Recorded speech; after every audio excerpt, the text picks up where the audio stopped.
tidak selalu saya kira yang muda tuh tidak sopan kayak gitulah, tidak selalu begitu. Tapi lebih banyak pesan ini aromanya itu lebih banyak dipengaruhi situasi emosi pada saat mengirimkan pesan. Orang tuh menampilkan di media sosial itu yang benar-benar sempurna gitulah. Jadi kalau misalnya nggak seperti itu berarti nanti akan dihapus. Ada yang komentar negatif dihapus gitu. Padahal sebenarnya ya biarin aja. Karena kan etalase media sosial itu ya seperti etalase kehidupan kita yang nyata, bahwa tidak semua itu kita bisa drive ke yang baik-baik gitu. Nah, tanpa memperdulikan banyak dikitnya like. Itu gimana sih Pak caranya konsisten? Mungkin buat teman-teman juga menjadi hal yang kok bisa gitu kan. Jadi kita punya tujuan tuh paling enggak ada 7. Betul. 7 tujuan ini nanti kreativitas kita akan ke arah ini. Yang pertama ini tujuan kita ini adalah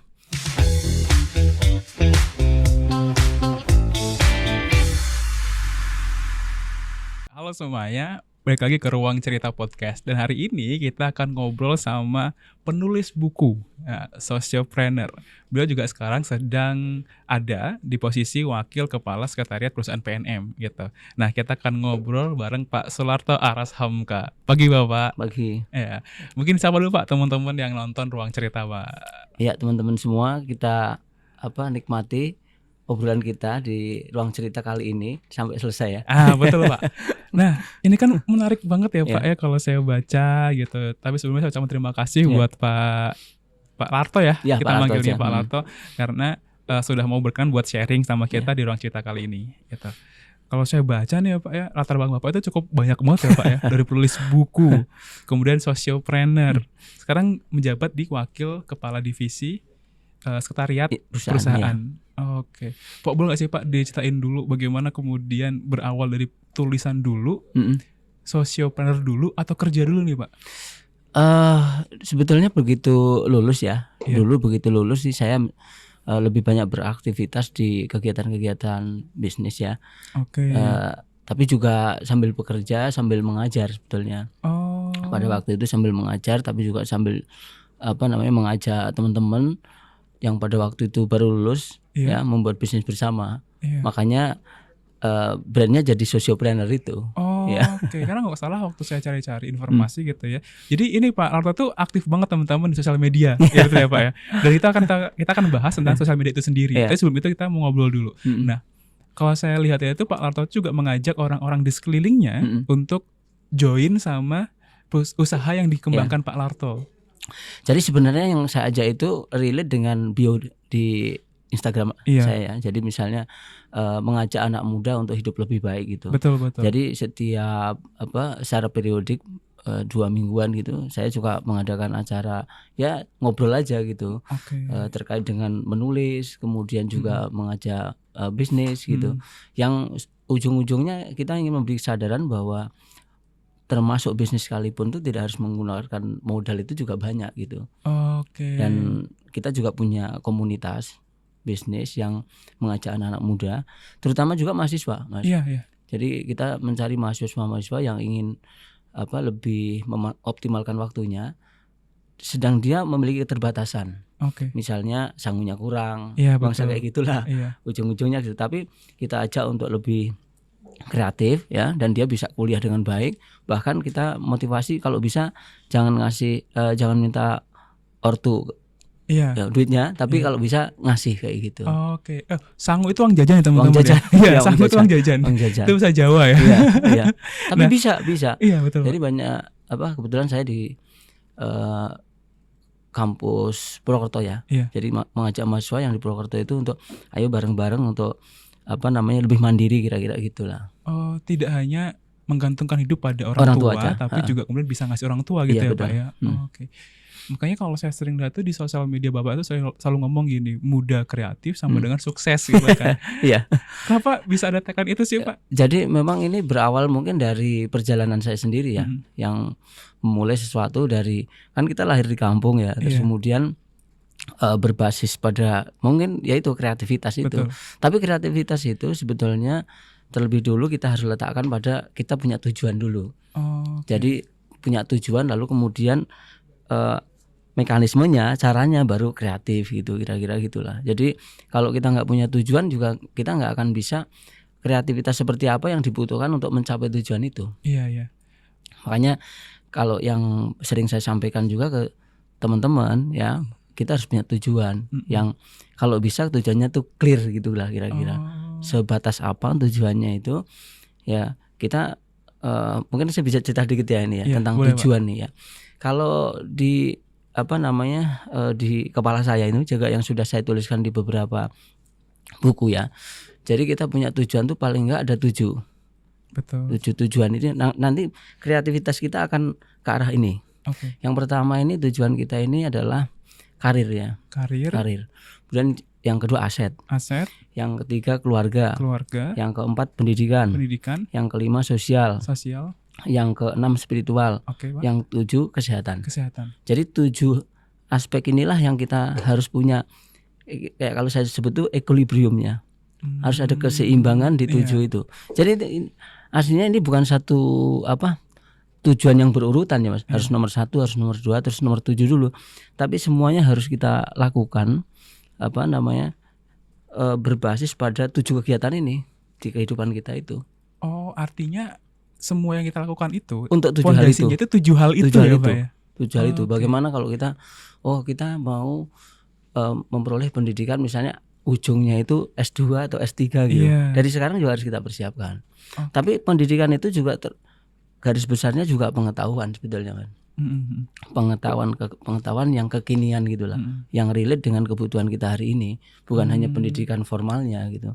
Kalau kita ingin masuk ke satu jenis pekerjaan, apa saja sih kemungkinan sertifikasi atau pengetahuan yang dibutuhkan untuk itu ya, betul, kita harus kejar.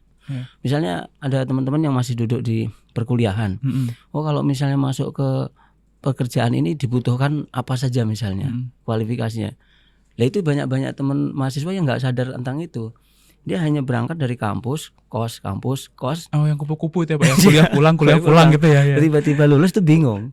Karena dia nggak pernah melihat kebutuhan yang dibutuhkan oleh pekerjaan tertentu. Demikian juga kalau misalnya kita mau bisnis tertentu misalnya, kan kita punya ekosistem ya. Ekosistem keahlian, ekosistem network yang dibutuhkan oleh bisnis itu. Kita harus pelajari. Disitulah sebenarnya. Makanya di dalam perkuliahan juga perlu berorganisasi, terus kemudian kalau perlu latihan bisnis sendiri tanpa harus diminta, betul. Iya, kita harus membuat bekal buat yang banyak lah, mengeksplorasi diri untuk kita tujuan juga kita itu. Iya. Nah ini menarik banget Pak sama tema yang akan kita bangun hari ini gitu, karena kita akan ngobrol sosial media gitu kan. Apakah tujuan tadi atau 7 fondasi tadi itu juga menjadi dasar Bapak untuk kemudian sering bikin konten edukatif untuk teman-teman, karena ketika saya nonton konten Bapak itu hampir kebanyakan tentang menulis, tentang kreativitas, tentang kemudian bersyukur, kebahagiaan dan banyak banget. Setelah saya maknai ternyata 7 itu ya Pak. 7 itu. Okay. Jadi kalau misalnya kita berangkat dari yang ada di kepala kita, kalau sukses misalnya kita harus punya ini itu. Terus kemudian ada kita nggak sehat misalnya, kita sakit misalnya, ya kesuksesan itu jadi agak berkurang gitu. Atau kalau kita lebih mau spiritual sedikit ya, misalnya kita sudah sukses gitu, kemudian kita nggak dekat sama Tuhan misalnya, Tuhan, ya kita mungkin ada yang kurang juga. Nah, tujuan-tujuan itu menjadi dasar kita beraktivitas di keseharian kita. Misalnya kita mau umroh 2-3 tahun lagi misalnya, berarti kan kita harus membiasakan diri untuk mengumpulkan uangnya misalnya. Kalau mau berhaji juga kita tetapkan mau mengumpulkan uangnya juga gitu. Kalau kita mau berkorban juga mengumpulkan uangnya. Apalagi kalau kegiatan-kegiatan keseharian yang misalnya sekedar merutinkan puasa atau merutinkan sholat misalnya yang muslim ya.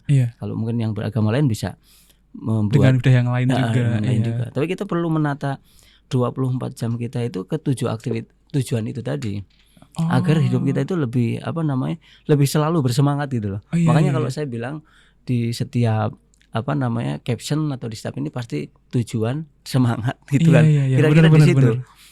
Jadi ada pada 7 tujuan itu. Jadi kalau kita punya 7 tujuan tadi itu yang kita seimbangkan, ya hidup kita selalu akan punya spirit. Jadi itu yang sering Bapak share gitu ya Pak ya ke teman-teman agar kemudian lebih aware spirit mereka apa, tujuan mereka apa gitu, dan cara-cara mereka untuk mencapainya gimana gitu ya. Nah, Pak, ini kan kalau kita bicara sosmed ya Pak ya, Indonesia ini itu tuh udah 156 juta sekian yang menggunakan sosial media. Artinya kalau dibandingkan sama total penduduknya udah 50% orang pakai sosial media semua gitu kan. Tapi kan kalau saya kan juga penikmat ya Pak ya. Saya cuman punya Instagram sih sebenarnya, TikTok dan sebagainya saya nggak punya gitu. Kalau di Instagram sendiri gitu, itu sering banget kolom komentar dan sebagainya gitu. Nggak sesuai gitu. Bahkan ada riset yang mengatakan bahwa Indonesia adalah pengguna sosial media yang paling nggak sopan gitu. Iya. Gimana sih Pak caranya Bapak sendiri untuk kemudian membangun sosial media sebagai alat untuk bisa menyeimbangkan 7 hal tadi gitu Pak? Jadi kalau kita kan sebenarnya pengen, karena usia saya kan usia yang bagaimana mengajak orang lain kan, mengajak teman-teman. Kita juga sudah punya pengalaman melewati masa-masa muda lah ya, masa milenial, betul. masa Gen Z misalnya, kita udah melewati umur itu. Ya jadi pengalaman kita perlu bagi ya kepada teman-teman gitu. Makanya kita harus menampilkan sesuatu yang selalu positif gitulah. Ya kan kita tidak ada gunanya juga dikenal sebagai orang yang suka mengeluh atau suka baper di media sosial atau mengungkapkan kalimat-kalimat yang negatif gitu. Itu sama sekali nggak ada manfaatnya buat kita sebetulnya. Jadi itu yang perlu kita sampaikan dan menjadikan itu sebagai alat. Kalau saya bilang media sosial itu kan resonansi ya. Jadi kalau kita mengatakan apa di media sosial, ya itu mungkin yang direkam oleh publik gitu. Misalnya kita menyampaikan sesuatu yang negatif, itu yang direkam oleh publik kan. Benar ya Pak ya. Iya. Jadi ngapain kita harus punya banyak musuh kan? Iya. Mending kita punya banyak teman, teman-teman betul. yang saling mensupport, kemudian saling berbagi kebaikan. Ya kalau saya misalnya ada satu komentar negatif misalnya, saya jarang langsung hapus, tapi saya kasih DM dulu untuk meluruskan itu, sehingga yang bersangkutan ini dengan sukarela menghapus feed postingan di feed itu sebetulnya. Nah, ini nih menarik Pak. Kalau saya boleh tarik ke belakang gitu ya, latar belakang Bapak kemudian aktif sosial media, apakah karena sebagai wakil kepala sekretariat atau memang itu tujuan pribadi sih Pak? Itu kan menarik banget. Enggak, kalau kenapa saya menampilkan ada di bio itu wakil kepala sekretariat, sebetulnya juga memberikan informasi kepada publik. Mungkin kita bisa memberikan informasi yang lebih cepat. Ya, kemudian lebih mungkin bisa disebut slang misalnya bahasanya, terus kemudian bisa tidak terlalu formal gitu. Jadi kalau misalnya saya mencantumkan di situ, otomatis kan orang lihat saya sebagai orang yang bisa memberikan informasi tentang PNM gitu loh. Itu salah satunya sih sebetulnya. Sambil mengajak insan PNM untuk selalu bersemangat lah. Teman-teman AO untuk selalu bersemangat, juga memberikan informasi kepada masyarakat untuk bisa menjadi bagian dari insan PNM tentunya gitulah. Nah Pak, berarti kan banyak aduan dong Pak masuk ke Bapak? banyak dan saya selalu jawab sih. Saya untuk meluruskan, karena yang terjadi sebenarnya adalah misinformasi yang banyak terjadi itu. Jadi orang mengatakan komplain begini, setelah kita jawab, oh ternyata begini toh gitu. Kita recheck di lapangan, kita juga berkoordinasi dengan teman-teman di cabang ya, apakah kejadiannya benar. Lebih banyak misinformasi ternyata setelah diluruskan itu. Berarti informasi yang memang nggak valid gitu ya Pak ya? Iya. Atau mungkin cara menyampaikan teman-teman juga ini perlu dengan kondisi yang positif gitu lah. Seakan-akan orang itu kalau diberi penjelasan begini udah tahu, ternyata belum. Itu kan banyak yang terjadi juga, apalagi di media sosial kan. Kita memberi pesan apa, yang ditangkap mereka apa gitu. Iya betul.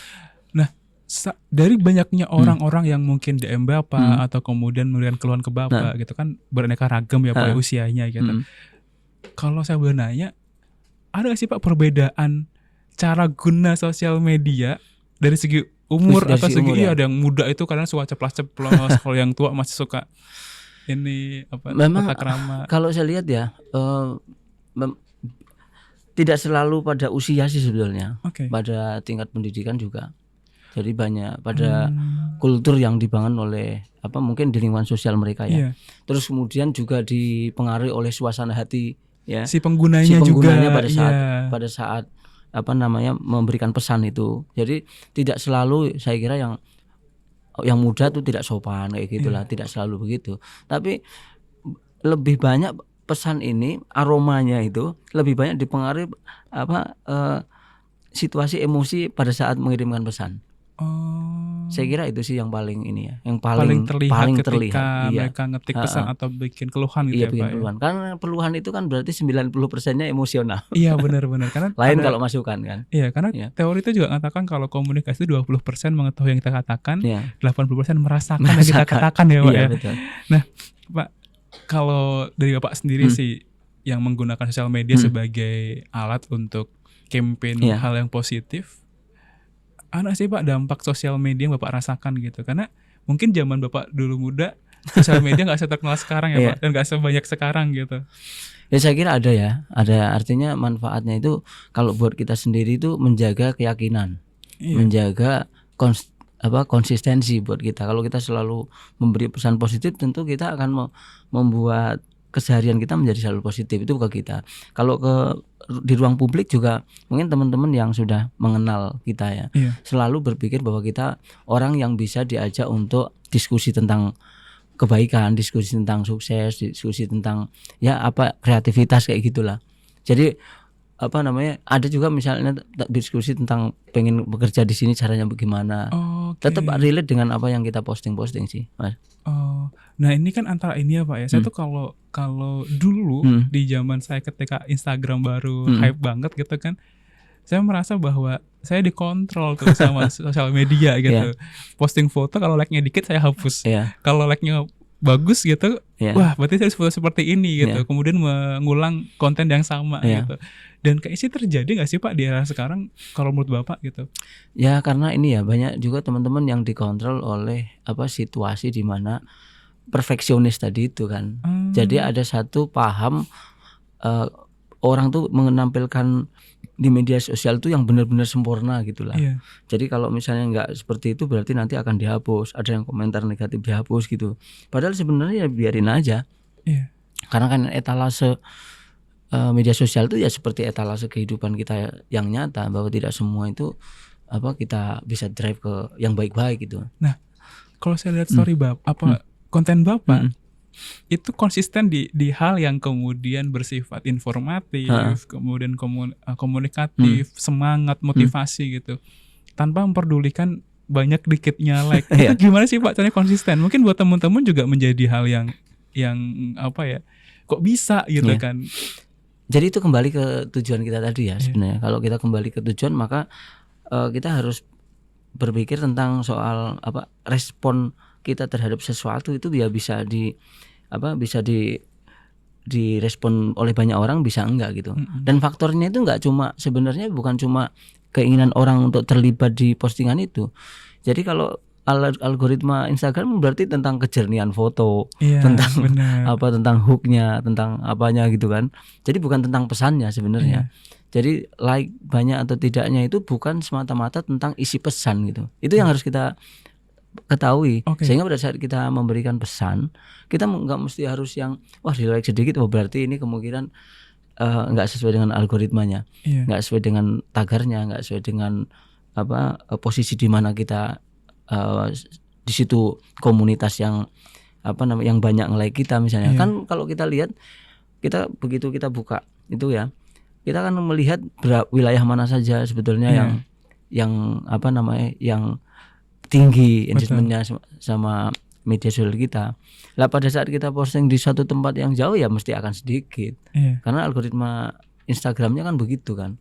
Jadi kita harus berpikir positif begitulah, bukan karena pesan kita nggak disukai atau nggak disuka. Karena mungkin memang artinya tidak semua orang kemudian membutuhkan apa yang kita sampaikan ya Pak ya. Bukan ke situ, tetapi kalau ke algoritma Instagramnya sendiri bisa ada satu tayangan yang bisa di FYP-kan oleh Instagram, ada yang enggak kayak gitulah. Berarti jangan terbawa sama algoritmanya, tetap fokus sama kebaikan yang mau disampaikan itu. Mau banyak mau sedikit jalan terus aja. Karena kita nggak pernah tahu kapan orang akan ngerasa, bener juga nih yang disampaikan oleh si content creator ini gitu ya Pak ya. Karena satu konten itu ya isi pesannya sama, tapi kita buat dengan situasi yang berbeda, dibuat dengan pencahayaan yang berbeda, akan berbeda ininya akan berbeda respon dari penonton dan ininya. Oke. Pak, ini saya sebenarnya pertanyaan yang saya pribadi pengen tanyakan gitu kan. Pengaruh sosial media ini kepada kehidupan sehari-hari itu sangat besar banget gitu kan. Bapak merupakan pengguna aktif sosial media di Instagram khususnya gitu kan ya Pak. Bapak juga punya TikTok Pak? Ada, cuman nggak begitu aktif lah. Oh, tapi di Instagram lebih aktif Pak ya. Gitu. Nah, dulu saya cerita ya Pak, dulu pas zaman Facebook itu lagi booming zaman saya SMA gitu kan. Bapak saya bikin Facebook gitu. Hampir semua foto saya, status saya di komen sama bapak saya gitu kan. Jadi sangat aneh gitu ya. Ih, apa sih ini bapak gitu. Bapak melakukan hal yang sama gak sih Pak ke putra-putra bapak gitu? Ya kalau saya fungsi media sosial ke anak-anak itu juga kita kan bisa melakukan pengawasan dan kontrol ya. Tetapi nggak harus selalu komen kali kan. Tapi kita membuat batasan-batasan tentang posting yang tidak boleh gitulah. Tidak boleh itu artinya yang kemungkinan kalimatnya yang tidak baik, terus kemudian melanggar norma bangsa kayak gitulah. Kita tetap perlu berteman dengan keluarga kita sih sebetulnya. Itu untuk bisa memberikan ini ya pengawasan atau kita bisa membimbing lah ceritanya itu. Karena kalau kita lepas sama sekali kan kita nggak tahu apa yang diposting itu. Bagaimana kita harus kamu harus menjaga nama baik keluarga bangsa kayak gitulah. Ini kan sama dengan tindakan kita di lingkungan nyata ya di nyatanya, bahwa nanti kalau misalnya ada orang yang komennya kurang baik atau menampilkan foto yang kurang baik bener, itu imbasnya bukan ke dia aja gitu, tapi juga ke keluarga juga sebetulnya. Harus diberikan kesadaran kayak gitu sih. Berarti tetap ngawasin ya Pak ya? Tetap. Kalau buat mungkin deh ini kan orang tua kelahiran zaman saya kan mungkin udah jadi orang tua, udah punya anak gitu, mungkin juga punya kekhawatiran yang sama terkait sosial media yang begitu vulgar gitu kan, atau begitu sporadis lah zaman sekarang. Sejauh mana dan bagaimana sih Pak cara kemudian mengedukasi, jadi Bapak kan mengedukasi putra-putrinya gitu kan, untuk tetap bisa waspada dan tetap bisa menjaga ketika bersosial media? Jadi kalau saya kembalikan kepada ini sih tujuan tadi itu sih ya, teman. Tujuan kamu sih apa sih dalam kehidupan ini ya, dalam waktu terdekatnya punya tujuan apa, di sektor ini punya tujuan apa, kemudian kamu manfaatkan media sosial itu untuk apa. Jadi memang kalau yang anaknya misalnya ada anak saya yang memang belum waktunya bermedia sosial, ya saya sarankan nggak bermedia sosial gitu kan. Tapi kalau yang sudah ya saya minta untuk mulai menampilkan citra diri. Citra diri itu ya menulis nama dengan benar, menuliskan profil yang benar. Jadi bukan profil yang membuat orang itu agak ragu sama kita gitu loh. Jadi saya sarankan pada kamu kalau mau buat media sosial ya kamu itu tampil aslinya gitu loh. Nama kamu siapa, alamatnya di mana, terus kemudian itu terekam betul gitu. Jadi memang sosok asli kita itu ada di media sosial itu. Kalau memang kita manfaatkan untuk membuat pengaruh positif pada aktivitas kita. Tapi kan anak muda sekarang ini ya Pak ya, suka terpengaruh sama influencer gitu kan, kayak sosok yang dia kagumin gitu-gitu. Nah di situ memang kita perlu memberikan tadi bimbingan tadi itu, edukasi bahwa kalau kamu mau mencapai tujuan yang ini, itu yang kamu posting ini konten-kontennya, kemudian yang kamu ikuti ini gitulah. Jadi yang diikuti pun itu juga akun-akun yang memang memberi motivasi dan mengarahkan dia ke tujuannya gitu ya Pak ya. Oke. Nah kita balik ke konten Bapak tentang motivasi gitu kan ya Pak. Gitu. Pertanyaan saya sebenarnya lebih mendasar gitu. Kenapa memilih konten edukatif dan konten edukasi ke anak-anak muda Pak? Ya kalau buat saya sih ini satu syiar ya sebetulnya, syiar tentang bagaimana kita berkontribusi kepada mengajak yang baik-baik itu, kebaikan itu. Sambil barangkali nanti kalau saya punya satu karya buku misalnya ya, itu bisa orang lebih kenal dekat dengan alur pikiran kita gitulah.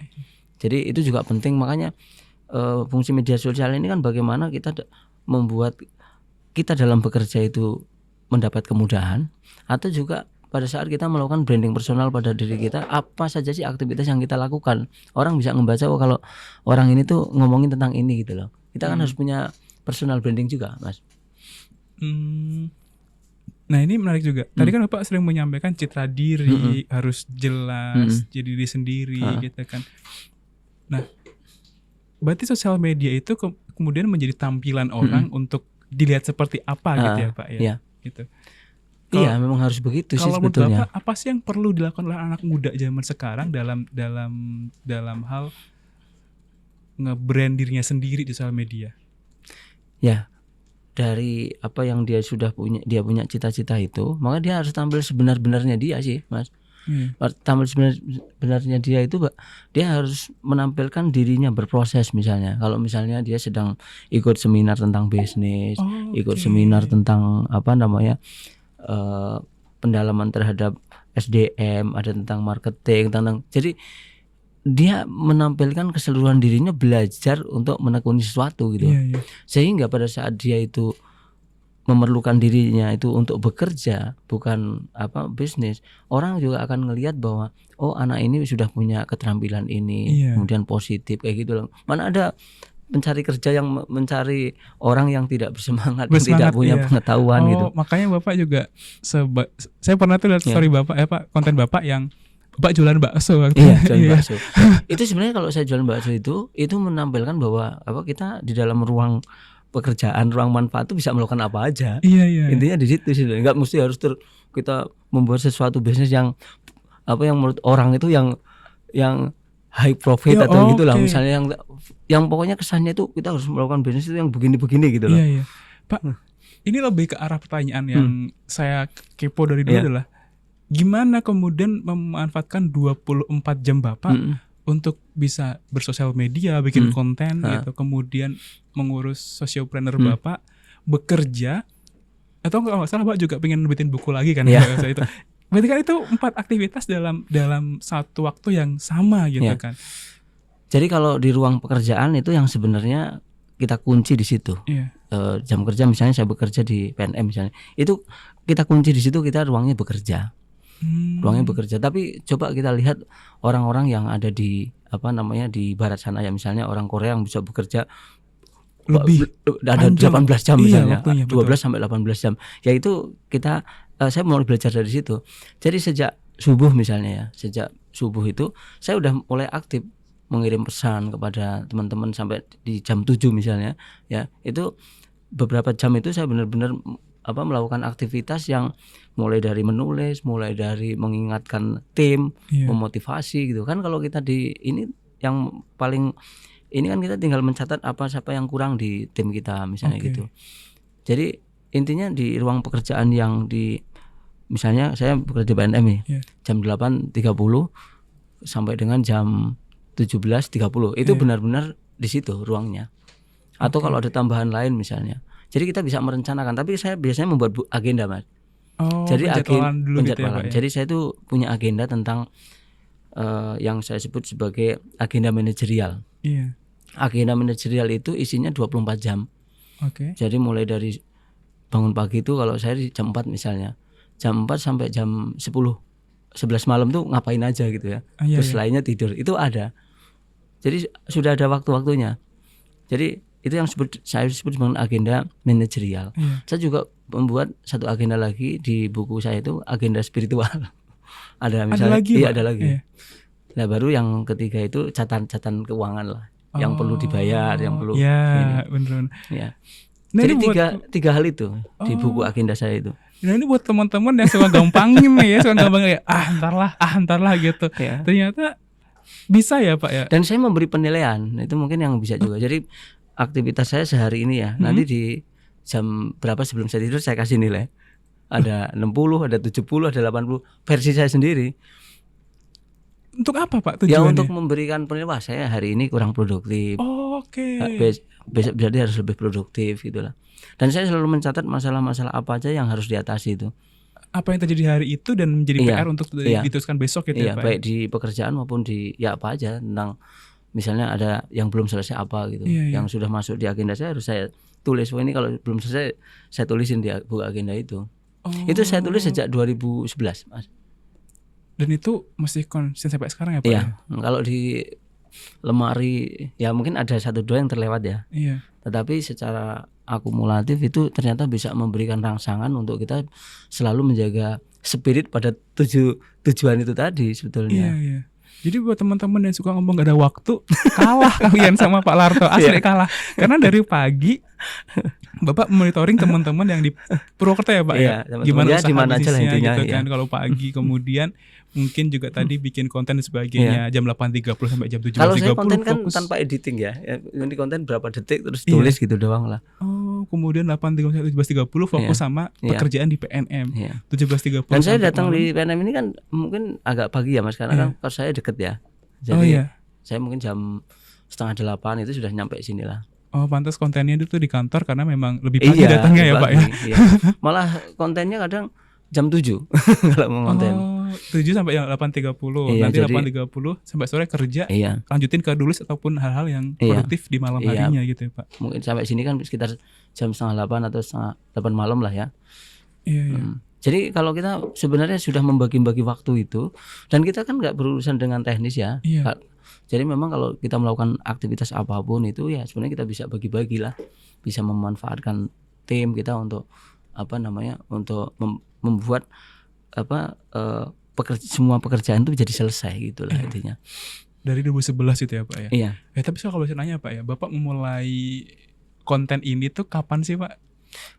Kalau ini kan akun baru ya, sejak di PNM aja sih sebetulnya Mas. Ya sekitar bulan apa ya waktu itu ya? September, Oktober, November. Di tahun 2000 sudah 2024 kalau nggak salah Mas. Oke. Berarti itu mulai produktif untuk konten ya Pak? Iya.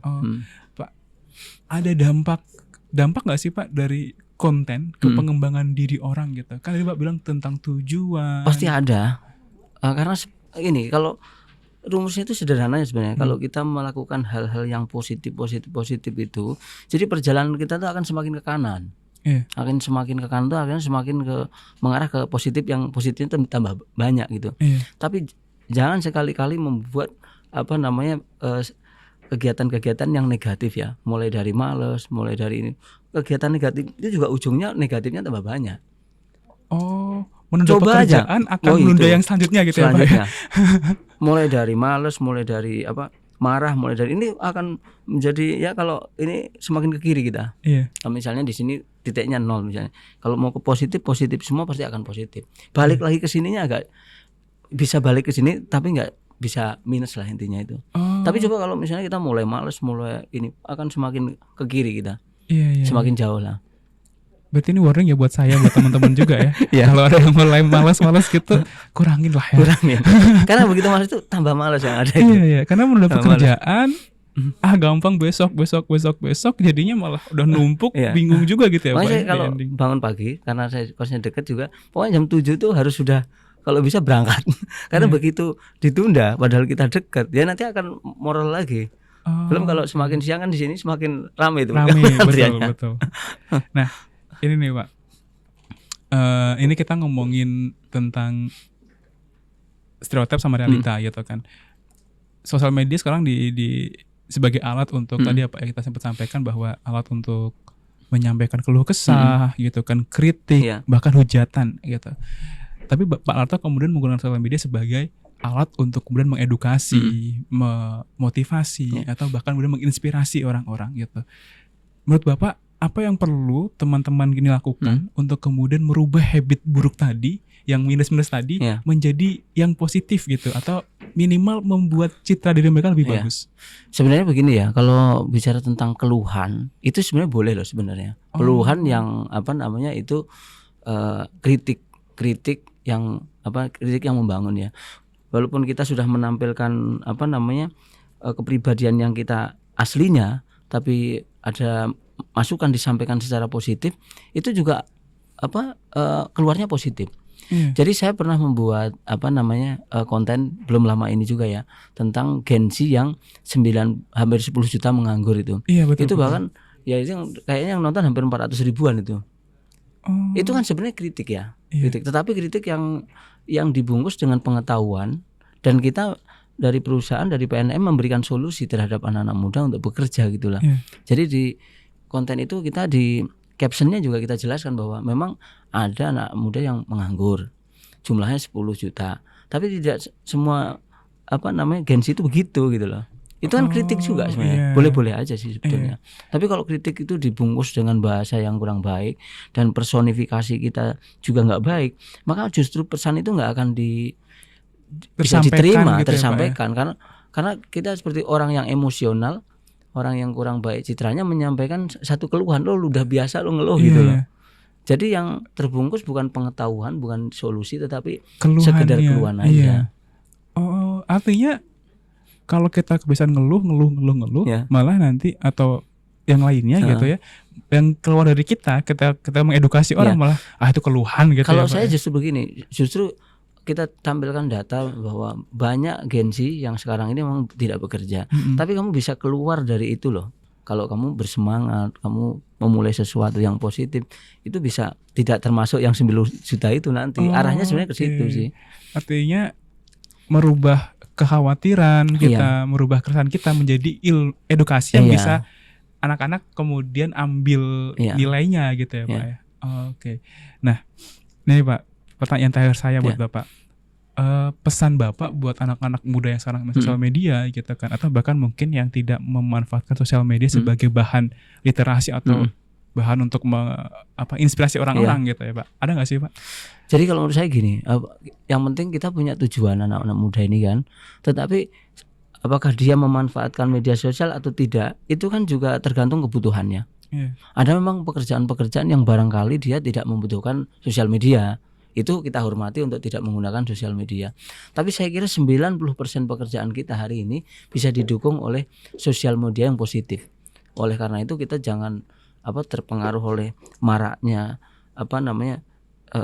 stigma negatif itu, tapi justru kita memanfaatkan itu mencapai tujuan, menampilkan citra diri yang baik untuk personal branding, mendapatkan network yang oke gitulah. Jadi mempermudah pekerjaan kita. Intinya.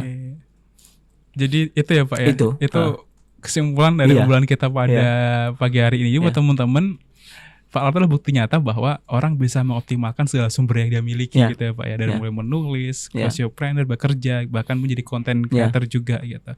Artinya mencoba hal baru itu harus dimulai dengan diri yang baru juga. Jangan males-malesan dan tetap berkontribusi. Satu lagi nih yang kita obrolkan, bahwa insan PNM itu yang kita butuhkan adalah kita memberi impact kepada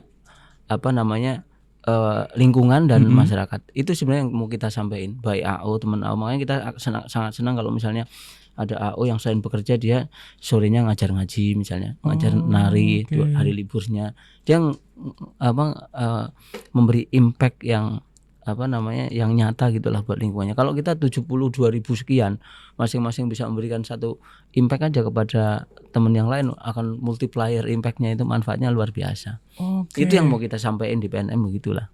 Nah, ini juga hal yang menarik ya. Ini sama kayak kalau misalkan satu orang senyum ke orang lainnya dan semua orang itu senyum ke yang berikutnya gitu. Bayangin seberapa ramah Indonesia gitu. Atau satu orang menular ya Pak ya.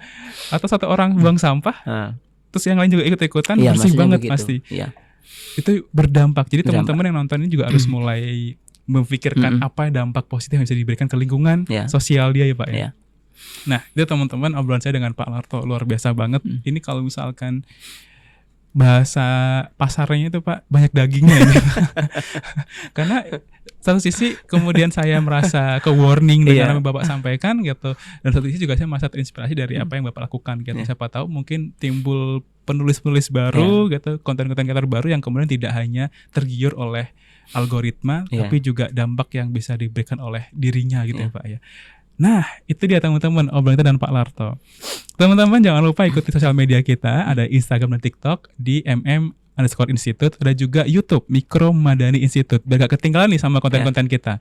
Dan kalau teman-teman pengen tahu layanan dan yang lainnya dari MMI, teman-teman bisa langsung datang ke website kita mikromadaniinstitute.com. Ayo sama-sama lebih baik karena harapan itu nyata. Terima kasih dan sampai ketemu di ruang cerita berikutnya. Dadah.